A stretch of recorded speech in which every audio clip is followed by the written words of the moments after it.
Hello students, आज हम chapter number 3 पढ़ेंगे रेशों से वस्त्र तक। और रेशों से वस्त्र तक इसी नाम से चैप्टर नंबर 3 ही था आपके क्लास 6 में भी, साइंस में। और उसमें हमने पढ़ा था कि फाइबर्स या रेशे जो होते हैं ये दो टाइप के होते हैं। नेचुरल जो प्राकृतिक होते हैं और दूसरे जो संश्लिष्ट होते हैं। प्राकृतिक रेशों में भी कुछ जांतव रेशे थे जो जंतुओं से प्राप्त होते हैं, और कुछ थे जो पादपों से प्राप्त होते थे, पादप रेशे।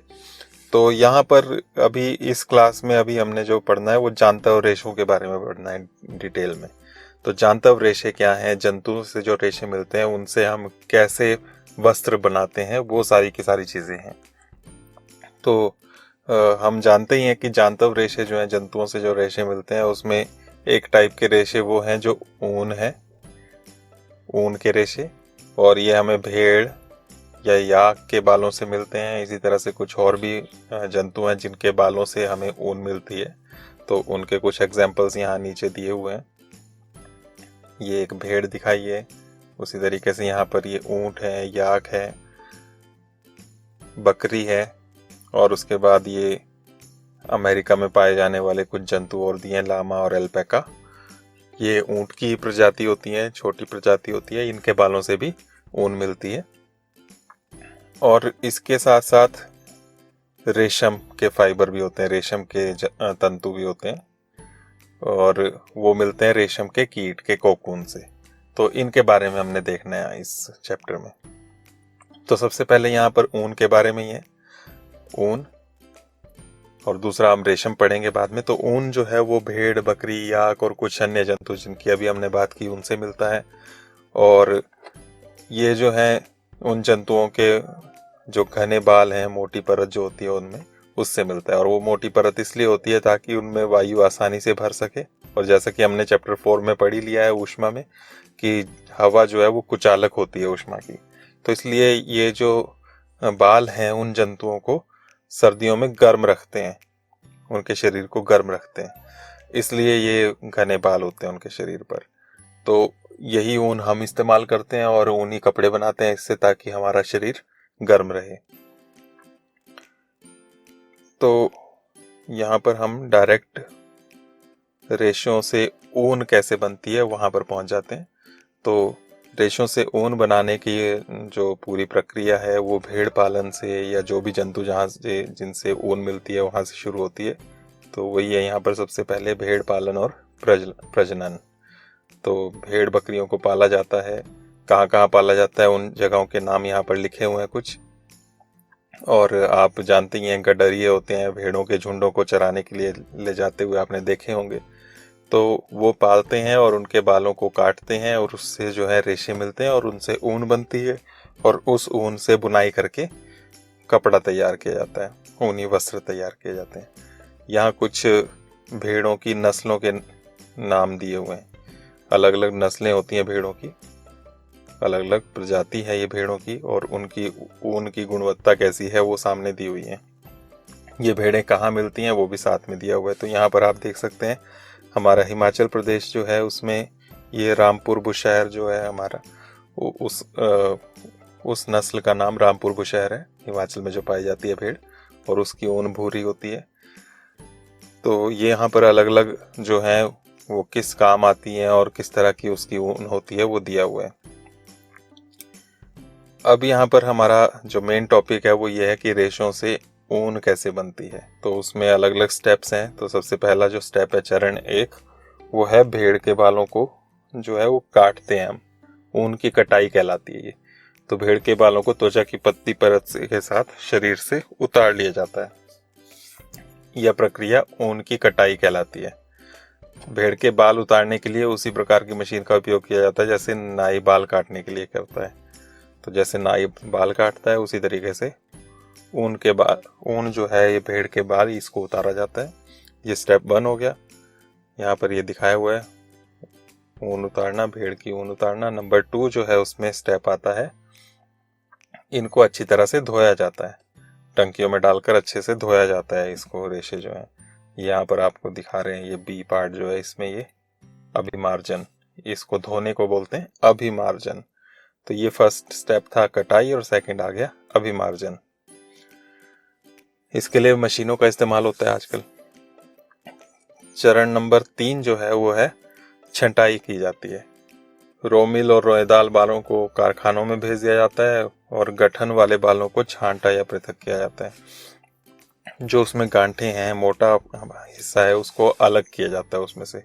तो छंटाई कहते हैं इस प्रोसेस को। तो ये छांट दिया जाता है वहाँ पर। अच्छी वो जो रोएदार बाल हैं उनको अलग कर दिया जाता है और गांठों वाले जो हैं उनको अलग कर देते हैं। तो छंटाई की जाती है 3rd स्टेप में। 4th स्टेप फिर आता है हमारे पास ये, इसमें बालों को सुखाया जाता है। अगले चरण में बालों को सुखाया जाता है, परंतु इससे पहले बालों में से छोटे छोटे कोमल व फूले हुए रेशों को छांट लिया जाता है, जो बर कहलाते हैं। ये वही बर होते हैं जो आप कभी कभी आपके स्वेटर पर एकत्रित हो जाते हैं। तो बर या बूर जिसे हम कहते हैं स्वेटर पर आ जाती है, वो ये होते हैं छोटे छोटे बाल जो होते हैं, उनको यहाँ पर छांट लिया जाता है। उसके बाद नेक्स्ट स्टेप चरण नंबर 5 जो है वो है रंगाई। इसमें जो ऊन हमारे पास आ गई छांटने के बाद उसकी रंगाई की जाती है। भेड़ या बकरी की ऊन जो है वो ज़्यादातर काली, भूरी या सफ़ेद होती है, लेकिन हम जो स्वेटर्स बनाते हैं उसमें अलग अलग रंगों का इस्तेमाल करते हैं ऊन का, तो वो रंगाई की जाती है अलग अलग रंगों के साथ। तो ये 5th स्टेप है। उसके बाद 6th स्टेप आता है रीलिंग। इनको सीधा करके, रेशों को सीधा करके सुलझाया जाता है और उससे धागा बनाया जाता है, जिससे वो ऊन बन जाती है। तो ये 6th स्टेप है रीलिंग। तो ये 6 स्टेप आते हैं यहाँ पर। ये सारा का सारा यहाँ इस फ्लो चार्ट में भी आप देख सकते हैं। सबसे पहले ऊन की कटाई, भेड़ के शरीर से ऊन निकाली। उसके बाद अभिमार्जन, उसको धोया अच्छे से, छंटाई की, उसमें से जो रोए वाली ऊन थी वो अलग कर दी और जो मोटी थी गांठ वाली उसको अलग कर दिया। फिर उसके बाद बर की छंटाई, उसमें जो बूर जिससे आती है बिल्कुल बारीक बारीक जो होते हैं उसको अलग कर देते हैं। उसके बाद रंगाई करते हैं और उसके बाद रीलिंग। तो ये 6 स्टेप हैं, आपने ये याद रखना है पूरा। ऊन की कटाई, अभिमार्जन, छंटाई, बर की छंटाई, रंगाई और रीलिंग। और जब आपको ये क्वेश्चन आए कि किस तरह से प्रोसेस किया जाता है, तो ये सारा का सारा जो है ये 6 नाम याद होंगे, तो इन्हीं से आप 1-2 लाइन इसमें लिख सकते हैं। उसके बाद नेक्स्ट आ जाता है रेशम। रेशम क्या है?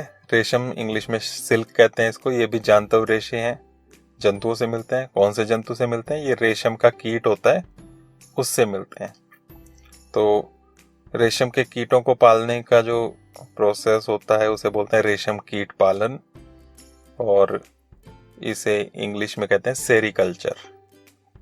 तो रेशम के कीटों को पालना, रेशम कीट पालन।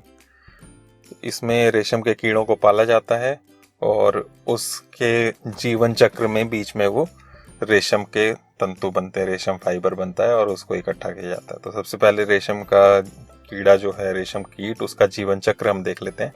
यहाँ पर इस चित्र में दिखाया हुआ है। ये रेशम कीट जो है उसका नर और ये मादा है। तो ये कीट जो है वो पतंगे, तितलियां सी जो होती हैं छोटी सी, उस तरह का नजर आता है। और जैसे तितली का जीवन चक्र होता है उसी तरह का इसका भी जीवन चक्र होता है। ये जो रेशम कीट है ये अंडे देता है। ये शहतूत की पत्ती पर अंडे दिखाए हुए हैं। अंडे जो हैं उनसे रेशम कीट निकलता है। ये दिखाया है यहाँ पर रेशम कीट। रेशम कीट जो है वो जब विकसित होने लगता है तो वो एक कोकून बनाता है और उसके अंदर खुद को बंद करता है। उसके अंदर वो विकसित होना शुरू करता है। जैसे अगर आपने तितली का जीवन चक्र देखा होगा उसमें भी ऐसे ही होता है। वो इल्ली या कैटरपिलर जो बोलते हैं उसके अंदर वो बनता है और वो जो है खुद को विकसित करता है। तो अपने आप को एक इस तरह के खोल में बंद कर लेता है और उसके बाद फिर उसमें ही विकसित होता है और फिर तितली के रूप में विकसित होकर निकलता है। तो सेम इसी तरह से यहाँ पर भी इसका प्रोसेस होता है।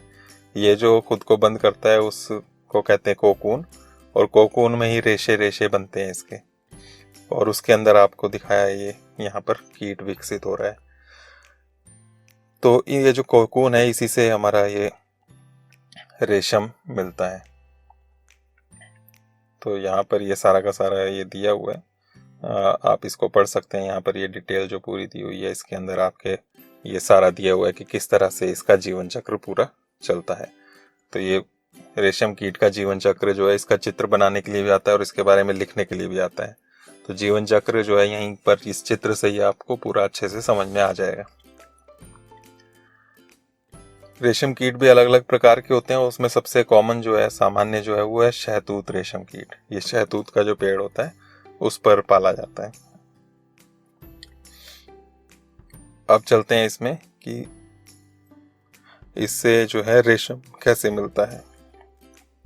तो कोकून जो है उससे हमें रेशम मिलता है। रेशम कीट पालन जो है उसका यहाँ पर सबसे पहले दिया हुआ है। रेशम कीट जो है, मादा रेशम कीट, वो एक बार में सैकड़ों अंडे देती है।